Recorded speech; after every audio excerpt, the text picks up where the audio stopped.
Good morning, everybody. Welcome to another session of Pastor Doug's virtual VIP midweek study. And as you can see, my flying ministry partner is here with us today. Excited to have Doug as part.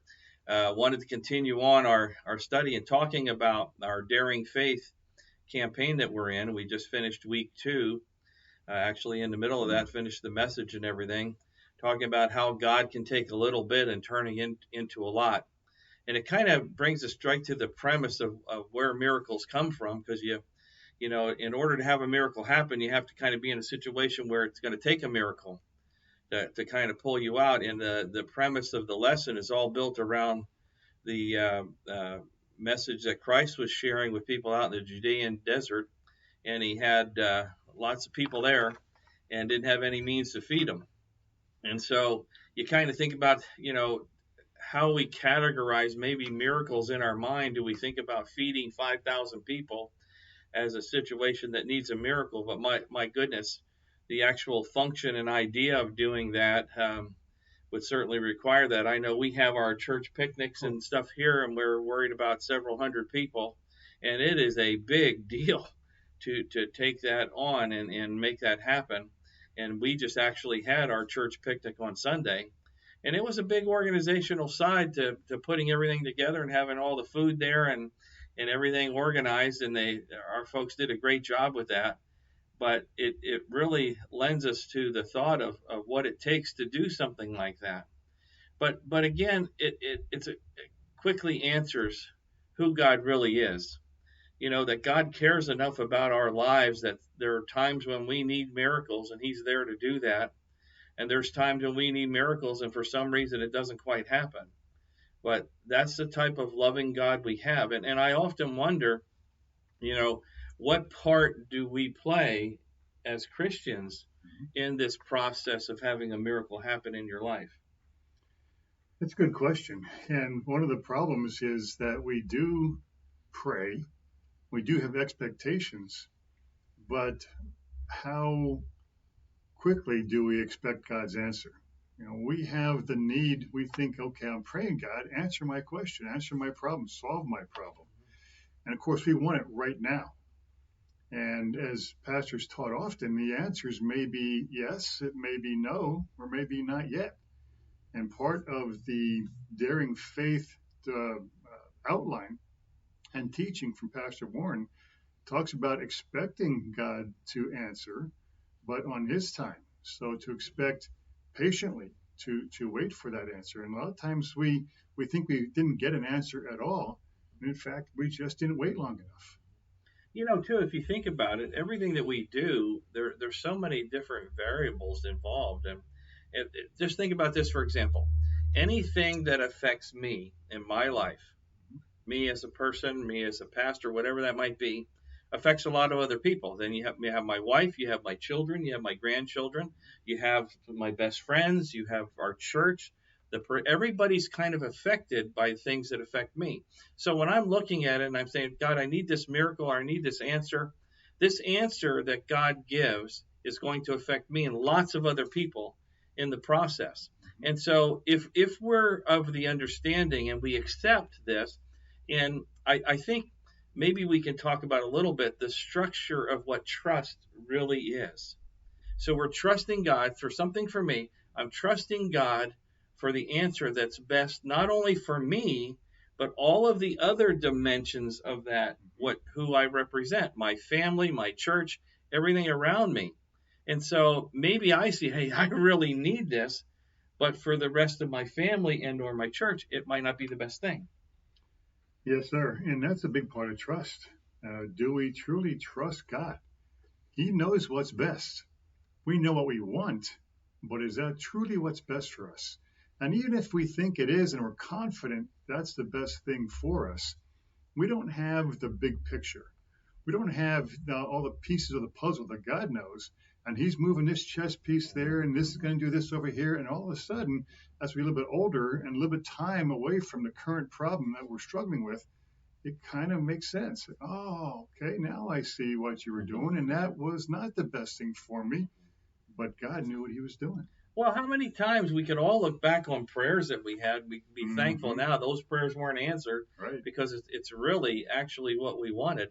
And so remember, now we're viewing life as our chess piece and where we're going to move it, and we think about it and all those maneuvers. But so does everybody else that's affected by your life, has a chess piece, all of those. And then God, his promise is, he works for good for those who love the Lord and are called according to his purpose. So if you're called and you're committed to God's purpose, in saying that, that means I'm going to accept God's will for my life. And trust is such a big deal, because we just think, okay, if all I got to do is trust God, he's going to move that mountain into the sea. And my trust doesn't doubt that he can do that. My trust says it's okay whatever you do. Would you agree with that? Sure. I mean, believing that he can do it is one thing, and we do, but understanding why he would do it is another question. Not that he can't, he can, but it may not fit his purpose to do it right now, even though I'd like to see it. Yeah. Boy, that would really make this very easy for me to share the word. Like, did you see what God just did? Well, it doesn't have to be moving a mountain, but he did move a mountain. Look at our buddy Wojo. He moved a mountain, a couple mountains with Wojo. So we don't have to look for something outside of our own church family. It's all around us. Well, let's think of the simplicity of the need that God met, Jesus Christ met with a miracle when he fed 5,000 people. It was as simple as it can be. It was believable and understandable. We all get hungry. In fact, I'm hungry right now. I am too. Are you? Yes. Really? Okay. Probably not for the same things. No. What are you going to have for lunch? Honestly, what would you have for lunch? Melissa made a vegetable chili last night, so that's what I'm going to have. It's really Actually, good. that sounds good. Come on over. There's no meat in there, though, No right? meat. No meat. Oh, well. Why? How can you call it chili then? You have beans in there? There's beans. Okay, so that's why it's chili. That's right. Okay, not chili unless it has hamburger in there's it. some spice in it too, so it's just... like that's an illegal chili. Okay, so I'm gonna have faux chili for lunch. There you go. That worked. But think about this. We all get hungry, so we understand what it would mean to be hungry. I know some of you, and I even too, in our services and stuff that's going on, and I'm thinking, you know what, this is going to wind down pretty soon. I'm hungry. I'm ready to go. So we all know what that feels like. We understand what that means. And so I'm wondering if part of the miracle that God is doing in this case was to show us just real life, basic things that God can do if he wants to, if he chooses to, if the situation warrants God to come in and perform a miracle like he did with Wojo.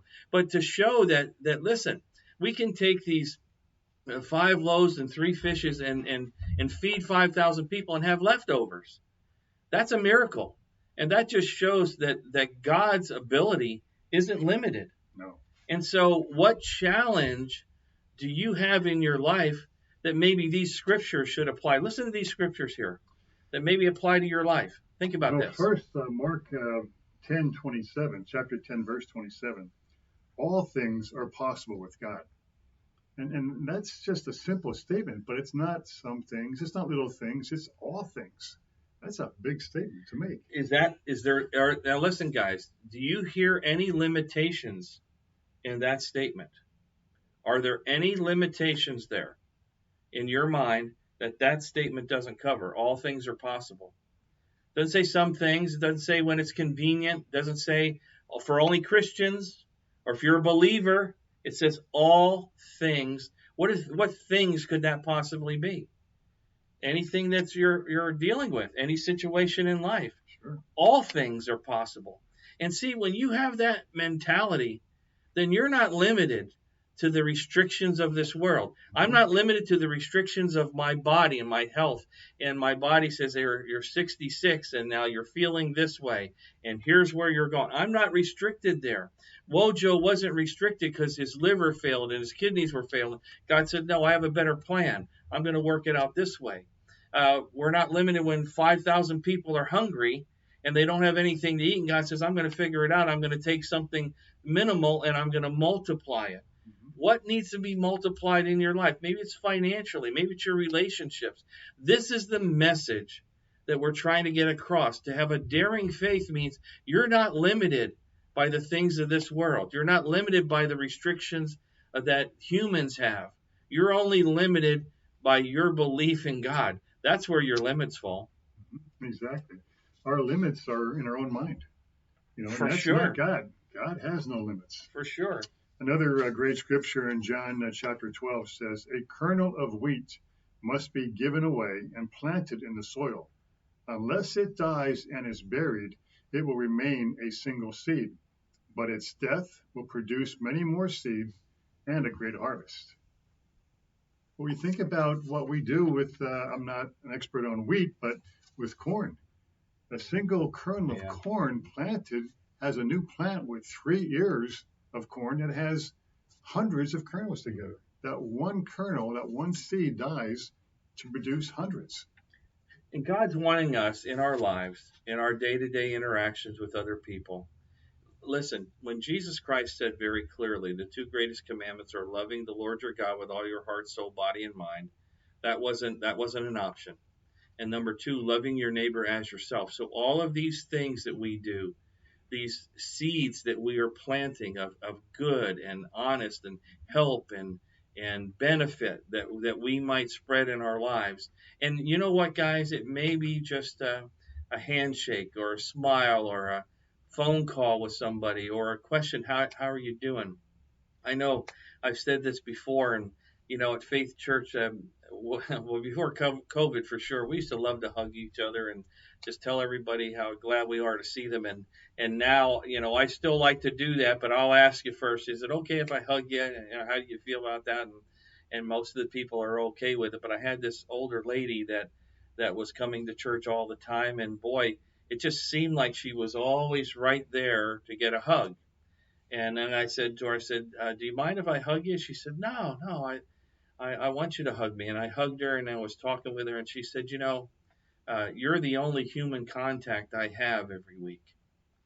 And boy, that stopped me in my tracks, and it shocked me a little bit because I just went through and hugged, a bunch of people and had lots of interaction. And she said she didn't have any human contact other than that hug each week. And I thought, wow, that little gesture of love means way more to that person than I ever thought possible. Everything we do matters. Our beliefs matter. Our trust matters. I often wonder when I get depressed or I start feeling negative what God must be thinking of me. Doug, don't you believe what you're talking about? Don't you believe my scriptures? Don't you know that I can do anything that you need to do? That's the message God wants us to have. Not to be passive in our faith and just kind of squeak by each day and each week and, I finally made it. But he wants us to be daring. He wants us to stretch that faith. And that's what this series is about, stretching your faith, having you reach to different levels maybe than you ever did before. Yeah, Jesus said he came to give us eternal life and abundant life. That abundant life is the life we have here now on the planet in these bodies.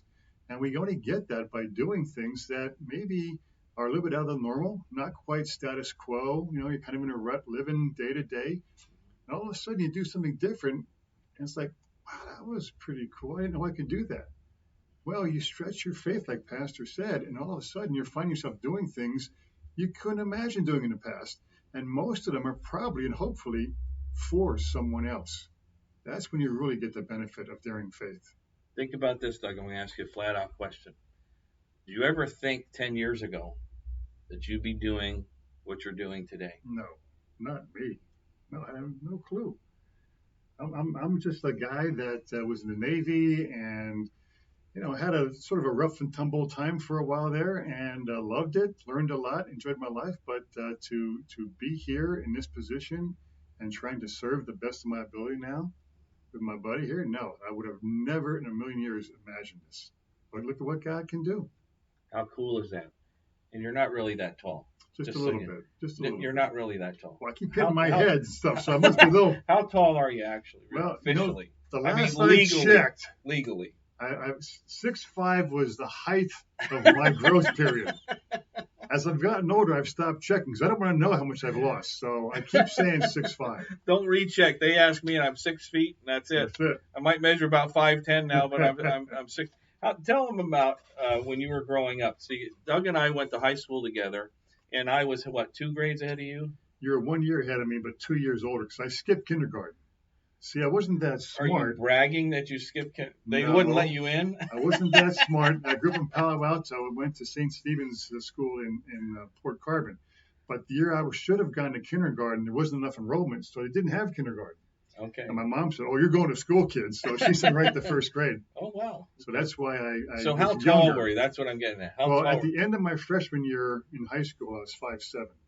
At the start of my senior year, I was 6'5". So I grew. What's that fast math? That's 10 inches in 2 years. That's pretty fast. Yeah. I can remember you coming through the ranks a little bit, and the next thing you know, whoop, there he is. And of course, we really used him in our basketball team. I was 6'5", 175, and 15 years old. So guys like him they were grown men in my mind. It was a big difference. Lots of fun times, but isn't this rewarding though to be able to do this? And guys, you have no idea of how much of a blessing it is to be your pastor and be pastors for your church. We love you. We're proud of you. I'm so excited about this campaign and stretching our faith. It's happening to me. I can feel it happening as I study, as we listen to these messages from Pastor Rick and the wonderful job that he does, sharing and breaking down God's will for our lives through his scriptures and what he's trying to teach us to do. And it's there for you.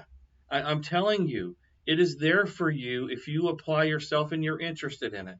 God has a pathway for you to create a faith that you could call, man, I have a daring faith. I'm excited for you. I hope to see you this coming Sunday when we step into part 3 of our series, and hopefully you can be a part of our small groups. There's a new small group that's going to be starting on Friday evenings to help those that can't fit in the other schedules. And we'll be sharing that with you on Sunday, how that works. God bless you. Thanks for joining us. We'll see you next week. Hope to see you Sunday morning. Take care.